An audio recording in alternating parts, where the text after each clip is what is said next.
Oke, kita langsung menuju ke Mbak Titi. Mbak Titi, tadi pertanyaan kami yang menggantung Mbak Titi. Kalau tadi kan Mbak Titi menyampaikan bahwa ada perubahan peraturan ya di zaman Bang Faisal dengan di tahun 2024 ini khususnya untuk jumlah suara. Kalau dulu itu 3,5 sampai 6, sekarang 6,5 sampai 10% jumlah suara yang harus dipenuhi. Kalau melihat peraturan itu, seberapa besar potensi tokoh-tokoh yang akan nanti maju di Pilgub DKI Jakarta ini melalui jalur independen, Mbak Titi? Ya, potensi tetap ada Mbak Vita, tapi potensinya makin ke sini makin kecil. Karena sebagai ilustrasi, di Pilkada tahun 2020, dari 270 daerah yang pilkada, itu calon perseorangan hanya ada 61 pasangan calon, dengan tingkat kemenangan 8%. Bahkan di tahun 2017, itu ada 2018, itu ada 170 daerah yang pilkada, calon perseorangannya ada 69 dengan tingkat kemenangan hanya 2,2%. Di tingkat provinsi, calon perseorangan yang pernah menang itu hanya ada di Aceh. Itu pun karena calon perseorangannya merupakan calon yang didukung oleh mantan kombatan GAM begitu ya. Nah, karakter Jakarta sebenarnya punya potensi karena kenapa?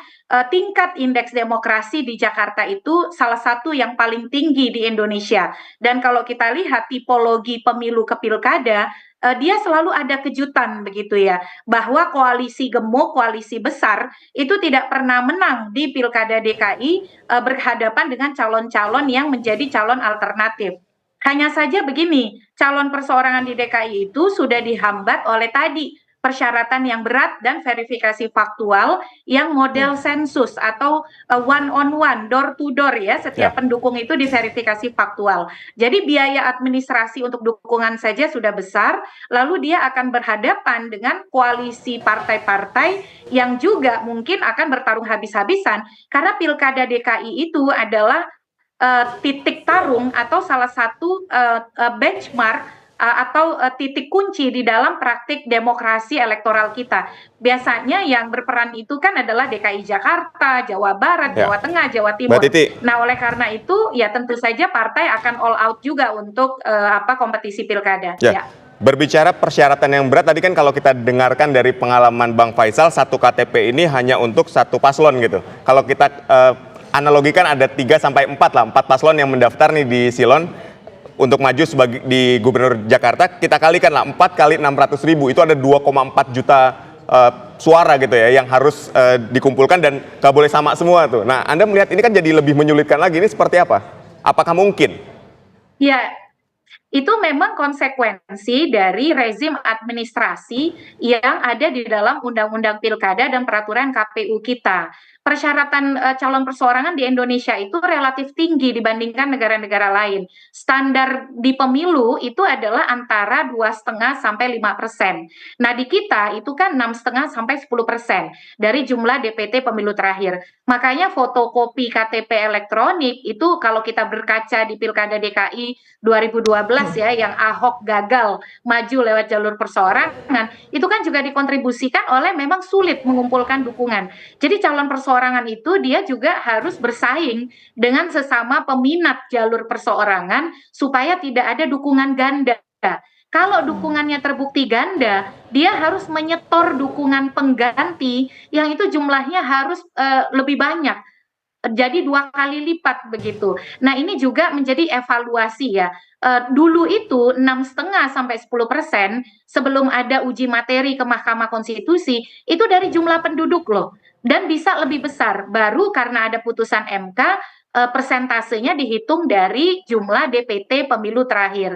Jadi menurut saya hulu pangkalnya itu memang adalah di tindakan pembentuk undang-undang yang makin memperberat persyaratan untuk maju di jalur perseorangan. Padahal jalur perseorangan bisa menjadi alternatif mencegah calon tunggal kalau dia tidak dipersulit begitu. Apalagi di 2024 nih Mas Adit ya, sangat tidak ideal. Sosialisasinya minim, kita belum sepenuhnya pulih dari kelelahan pemilu legislatif dan presiden, tiba-tiba kita dikagetkan, oh hari ini limit menyerahkan syarat dukungan bagi bakal pasangan calon perseorangan. Jadi ini juga menjadi kendala nih. Jadi sangat tidak ideal ya kondisi pilkada Oke, Mbak Titi, 2024 artinya yang beririsan tahapan dengan pemilu. ya, artinya peraturan-peraturan ini cukup menyulitkan lah bagi tokoh-tokoh yang ingin maju melalui jalur independen. Kita mau ke Bang Faisal lagi. Bang Faisal, kita tahu waktu pilkada 2012 kan Anda maju itu kan sebagai jalur independen ya. Tapi pertanyaan saya begini, apakah ketika memutuskan untuk maju sebagai tokoh yang melalui jalur independen ini sempat membangun komunikasi juga dengan partai politik atau ada godaan dari partai politik ke Bang Faisal nggak? Karena siapapun nanti yang jadi kan otomatis akan kerjasama dengan DPRD yang mana isinya juga orang-orang partai politik.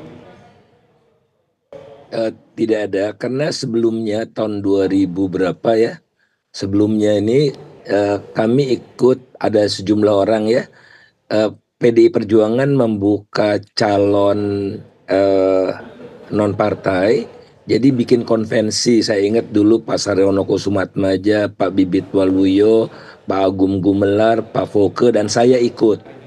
Jadi tidak ada calon. Ini uniknya juga, partai tidak punya kader. Ya. Nah itu sudah kami lakukan, walaupun yang dipilih bukan yang ranking tertinggi tapi ranking terendah ya. Tapi di situ fair, aturannya keputusan terakhir ada di tangan ketua umum, jadi tidak berdasarkan pemenang terbesar gitu. Nah oleh karena itu independen, tapi yang mau maju independen Mas Ahok. Saya ikut bantu, tim saya ikut bantu, Mas Ahok nyerah. Nah tim saya mengatakan ini Bang eksperimen politik, lanjutkan. Makanya akhirnya saya maju lewat independen itu. Baik. Tapi Anda melihatnya seperti apa, Bang? Kemungkinan calon independen di Pilgub saat ini, Pilgub Jakarta saat ini tuh apakah peluangnya semakin kecil dan semakin sulit atau ini hanya jadi basa-basi politik bahwa ya memang harus dicalonkan oleh partai politik untuk bisa menang? Iya, tadi disebutkan kan malam ini akan syarat-syarat terpenuhi, mudah-mudahan bukan syarat KTP-nya ya, syarat-syarat administratif lain. Ya. Kemudian kedua, mengapa calon independen makin susut seperti yang Mbak Titi sampaikan tadi?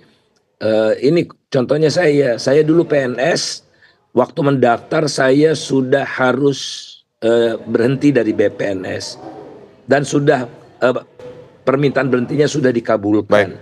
Sementara